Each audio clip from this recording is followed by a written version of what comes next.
Selamat datang di channel Alur Donghua. Sebelum menonton, silahkan subscribe, biar Mimin tambah semangat update-nya. Saat Gu Huojin melantunkan makna yang tidak dapat dipahami, lapisan riak emas menyebar dari tubuhnya. Itu seperti ombak yang menerjang pantai, terus meluas ke segala arah. Baik void maupun objek material apapun tidak dapat menghentikan penyebaran riak emas. Mereka pergi dari kolam giok ke benua istana surgawi, dan dari benua istana surgawi ke alam surgawi daratan tengah. Keempat gerbang yintian di alam surgawi daratan tengah bagaikan pengeras suara besar saat ini, terus-menerus memperkuat gelombang dan terus memancarkannya keluar dari alam dewa sejati. Untuk sesaat, alam surgawi tingkat 3, 500 alam surgawi tingkat menengah, dan 3000 alam surgawi kecil bermandikan riak emas pada saat yang bersamaan. Orang-orang biasa dan para kultivator biasa tidak tahu apa-apa tentang hal itu. Bahkan dewa sejati dan dewa emas hanya bisa merasakannya sedikit. Hanya mereka yang telah mencapai alam dewa primordial dan di atasnya yang dapat merasakan sedikit perubahan di langit dan bumi di sekitarnya. Tapi kalaupun mereka tahu, apa yang bisa mereka lakukan? Tangan Gu Huojin terus menunjuk ke arah kekosongan di depannya, dan cahaya keemasan bersinar di bawah ujung jarinya. Formasi besar seperti papan catur juga menyala dengan titik-titik cahaya, dan fluktuasi kekuatan hukum yang tak terlukiskan muncul darinya. Penciptaan langit dan bumi telah hadir. Tidak sia-sia kalian semua bisa menyaksikan pemandangan ini, ucap Gu Huojin sambil tertawa terbahak-bahak. Begitu dia selesai berbicara, seluruh formasi menyala dengan cahaya yang menyilaukan dan berubah menjadi berkas cahaya besar yang melonjak ke langit. Mereka secara langsung menghancurkan lautan awan di langit, menerobos alam Qingming dan Tianfeng, dan datang langsung ke kekosongan di luar domain. Pada saat yang sama, lokasi cabang di benua Dongsheng berada dalam kekacauan. Guru spiritual Qing Qiyu merasakan gerakan aneh di tengah benua dan dengan cepat berbalik untuk melihat. Dia melihat seberkas besar cahaya keemasan yang kuat mengalir ke langit dari kuil Tao di pegunungan. Sumber cahaya keemasan itu adalah perpustakaan 3 lantai miliknya yang tidak mencolok, yang juga merupakan menara penekan langit di benua ini. Saat ini, seluruh menara penekan langit diselimuti cahaya keemasan. Fondasinya, yang tampaknya hanya memiliki keliling sekitar 100 kaki, dihubungkan dengan formasi sihir besar dengan keliling puluhan ribu mil. Segala macam pola jimat melayang di dalamnya, terbang ke langit. Pada saat yang sama, menara penekan langit di 3 benua He Barat, Zan Selatan, dan Ju Utara semuanya menunjukkan fenomena yang sama. Masing-masing memiliki pilar besar yang mengarah ke kedalaman langit. Pertempuran kacau di mana-mana terhenti saat ini.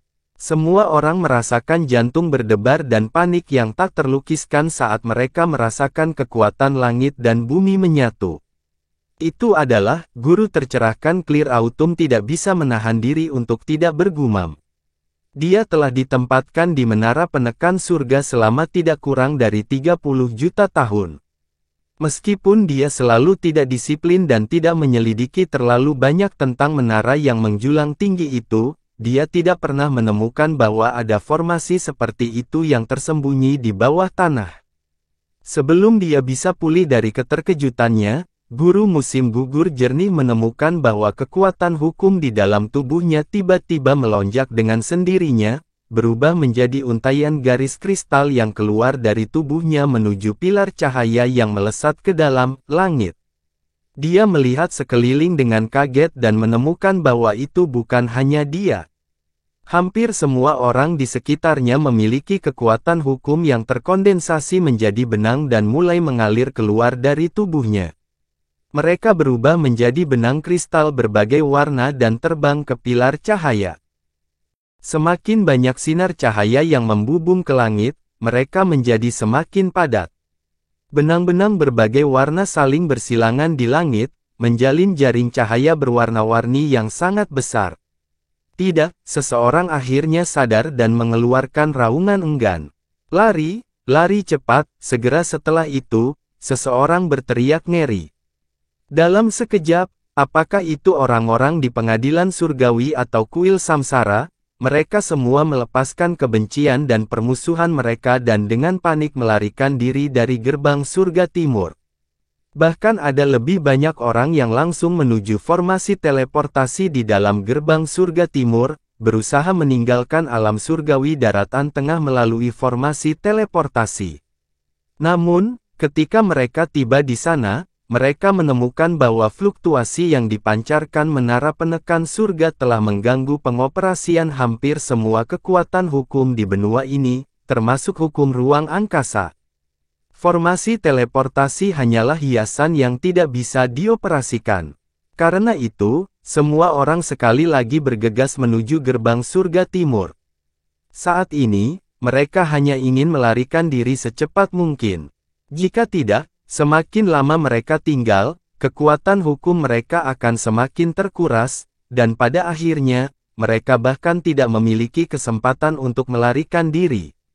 Maha Guru, apa yang ingin kamu lakukan? Master Clear Autumn bergumam sambil melihat ke arah wilayah surgawi. Dia bisa merasakan beberapa gerakan tidak biasa di sana. Lupakan saja, apapun yang ingin kamu lakukan, aku tidak akan menemanimu. Master Clear Autumn menghela nafas, dan sosoknya muncul dari gerbang surga timur yang telah lama diblokir oleh kerumunan.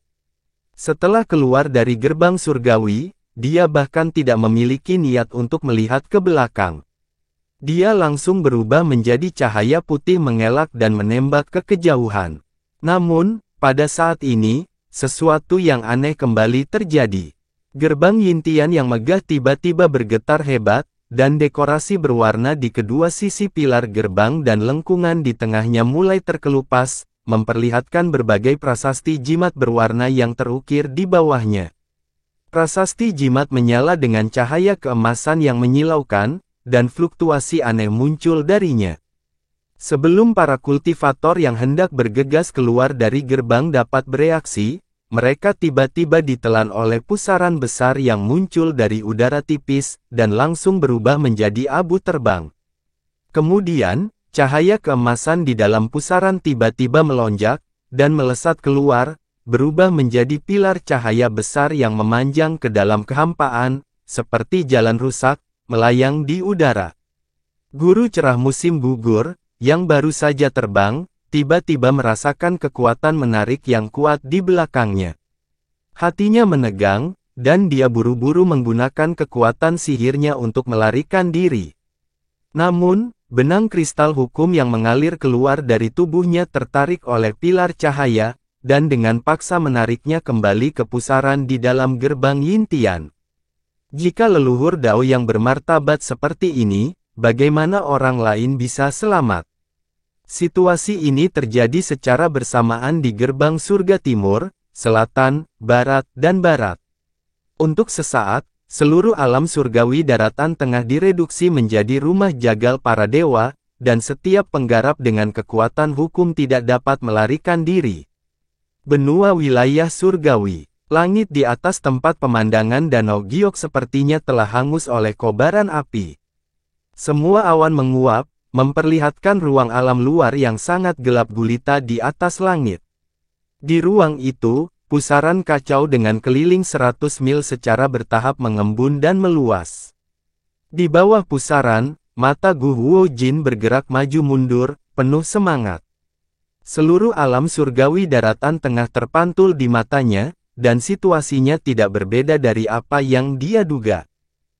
Dibandingkan tempat lain, situasi di Danau Giok bahkan lebih tragis, tanpa kecuali, memiliki kekuatan hukum yang terkondensasi menjadi benang di tubuhnya, dan mereka berkumpul menuju pusaran di langit dengan kecepatan yang lebih cepat.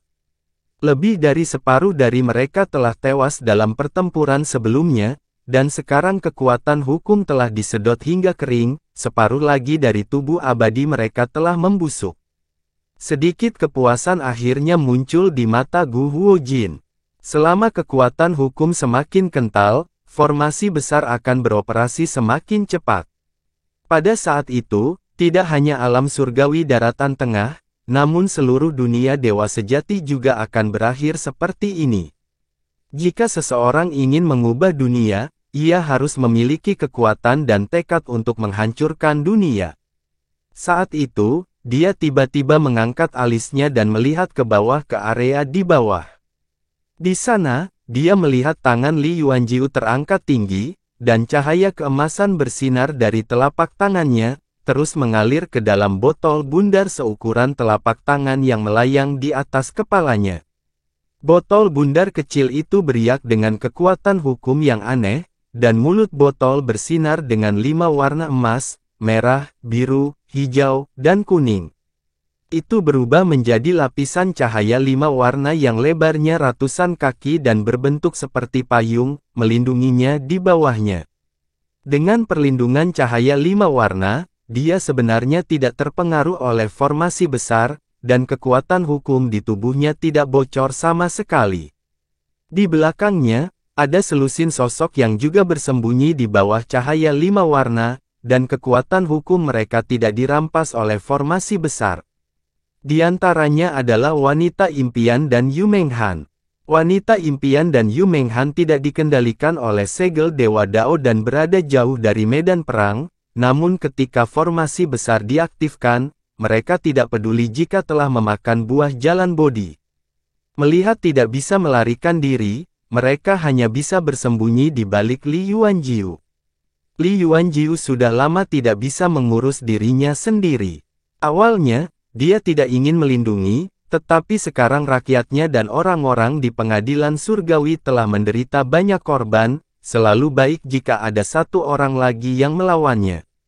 Dia menggunakan kemampuan ilahi dari botol tiruan untuk menyerap sisa kekuatan segel Dao ilahi dari Qirong, Chen Ruyan, dan yang lainnya, dan ketiganya dapat dianggap telah membentuk aliansi untuk sementara.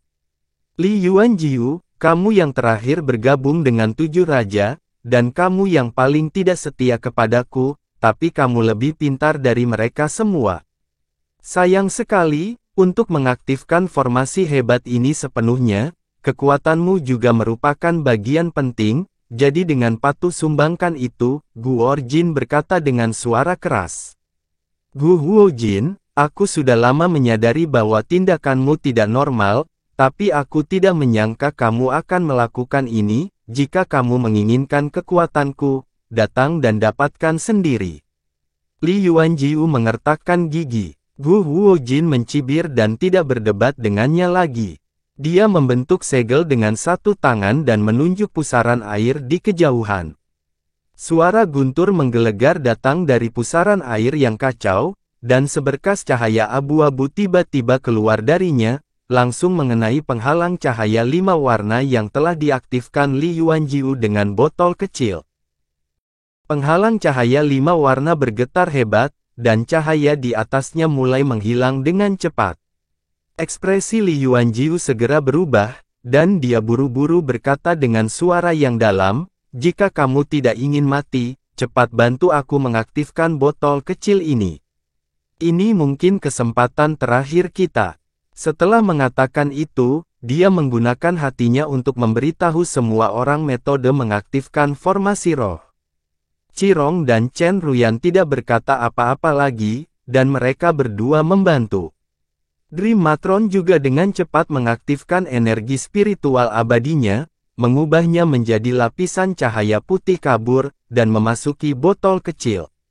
Meskipun Yu Menghan lemah, dia tidak terlalu ragu, dan dia mengikuti tindakan tuannya.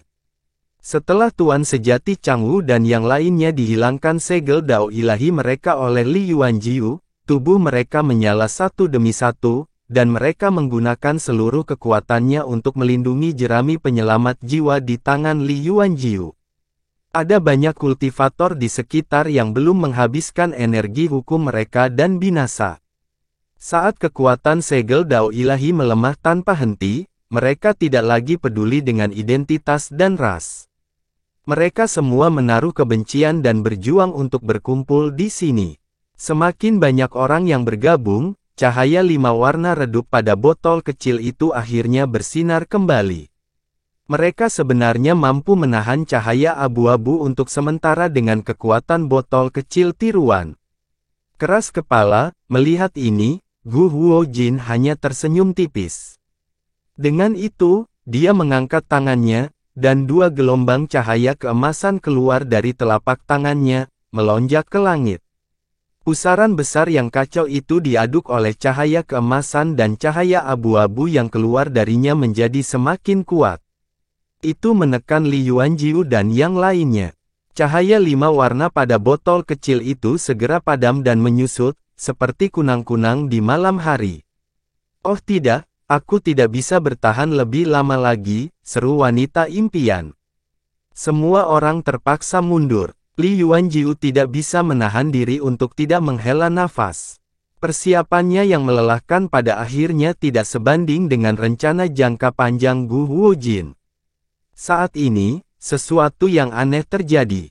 Jauh tinggi di langit, di kehampaan di belakang Gu Huojin, tiba-tiba ada riak spasial, dan sebuah tanda perak besar muncul darinya. Kemudian, pintu cahaya perak tiba-tiba terbuka. Gu Huojin segera merasakannya dan mengerutkan kening. Dia menarik salah satu telapak tangannya dan menamparkan belakangnya. Cahaya keemasan di telapak tangannya melonjak dan berubah menjadi 9 naga emas yang bergegas menuju pintu. Lampu merah gelap tiba-tiba muncul dari gerbang cahaya perak. Itu melonjak seperti air pasang dan langsung bertabrakan dengan 9 naga emas. Terjadi ledakan keras. Pintu cahaya perak tiba-tiba meledak, meninggalkan lubang hitam besar di void. Itu tidak hilang dalam waktu yang lama. Hampir di saat yang bersamaan, sesosok tubuh muncul di depan Gu Huojin dan di belakangnya. Yang satu mengepalkan tangannya dan yang lainnya mengulurkan telapak tangannya. Gu Huojin tidak bisa menghindarinya. Cahaya keemasan di tubuhnya melonjak dan sosok emas yang tampak seperti Dharma tiba-tiba muncul di sekelilingnya. Itu menutupi tubuhnya dan membantunya menahan serangan dari depan dan belakang. Sosok emas itu tiba-tiba meledak, dan lingkaran awan emas besar muncul darinya. Itu menyebar ke segala arah dan secara langsung memaksa dua orang yang melancarkan serangan diam-diam mundur jutaan mil jauhnya. Cincin awan emas berangsur-angsur menghilang, dan awan di seluruh langit berubah menjadi titik cahaya keemasan dan menghilang. Sosok Gu Huojin muncul dari dalam. Dadanya naik turun dengan hebat, dan ada bekas darah di sudut mulutnya. Dia sebenarnya terluka. Jadi kalian, Gu Huojin mempertahankan postur mengaktifkan formasi dengan satu tangan dan menyeka darah di sudut mulutnya dengan tangan lainnya.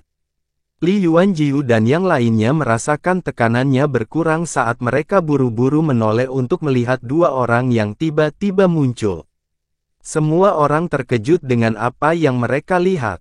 Mereka tidak lain adalah Raja Iblis dan penguasa kuil Samsara, yang telah dibunuh oleh Gu Huojin. Keduanya diselimuti lapisan cahaya yang mampu menahan korosi formasi. Kekuatan hukum tidak keluar dari tubuh mereka. Sepertinya kakak Gu tidak terkejut dengan kembalinya kita, bukan? Guru kuil Samsara mengangkat alisnya dan bertanya. Ada 3 hukum tertinggi di dunia ini. Meskipun kalian berdua belum mencapai puncak dao kalian masing-masing, kalian masih mengikuti di belakangku. Jika kalian benar-benar mudah untuk dihadapi, maka aku akan kecewa. Tapi ada sesuatu yang saya tidak begitu mengerti. Kedua tubuh palsu kalian sungguh tak terbayangkan bahkan aku tidak bisa melihatnya, kata Gu Huojin sambil tersenyum. Aku punya adik laki-laki dari klan yang sama. Namanya Si Kongji. Hukum bonekanya juga dianggap berada pada level tertinggi di dunia. Tidak mengherankan kalau dia bisa menyembunyikannya dari rekan Gu, sang jawab Raja Iblis. Begitu. Aku selalu mengira kamu membunuhnya karena kamu tidak akur dengannya. Aku tidak menyangka itu akan menjadi pertunjukan yang diarahkan sendiri. Kamu benar-benar telah berusaha keras, kata Gu Huojin menyadari. Di alam iblis, kota yang dulunya megah sebagian besar telah hancur. Pertempuran antara pasukan pemberontak yang dipimpin oleh Daoist Xie dan pasukan ortodoks yang dipimpin oleh Dewa Surgawi sangatlah brutal, dan tak seorang pun yang pernah mengalami pertempuran itu akan berpikir bahwa itu hanyalah sebuah akting. Faktanya, awal perang bukanlah sebuah pertunjukan. Bahkan tahap awal perang bukanlah sebuah pertunjukan. Sebaliknya, ketika kedua belah pihak bertempur sampai mati dan hampir mati, seseorang muncul dan membawa pesan yang cukup untuk membuat mereka menghentikan perang dan menghentikan pertempuran yang menentukan.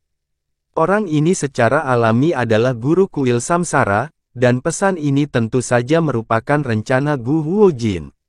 Pada saat ini, di ruang rahasia di kedalaman Istana Iblis, seorang Taoist Xie berwajah pucat sedang duduk bersila di atas kasur. Auranya sangat lemah. Yang lebih mengejutkan lagi adalah bagian kiri tubuhnya, dari bahu hingga perut bagian bawah, telah menghilang ke dalam kehampaan. Jelas sekali bahwa dia telah menggunakan kekuatan hukum boneka secara berlebihan dan telah terkikis oleh Dao Surgawi.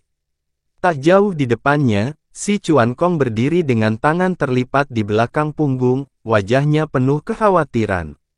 Ketika Tao Xie mengekstraksi kekuatan hukum dari guru kuil samsara dan Raja Iblis untuk menciptakan dua boneka, dia telah menonton dari samping. Meskipun Tao Xie juga telah terkikis oleh Dao Surgawi pada saat itu, hal itu tidak seserius sekarang.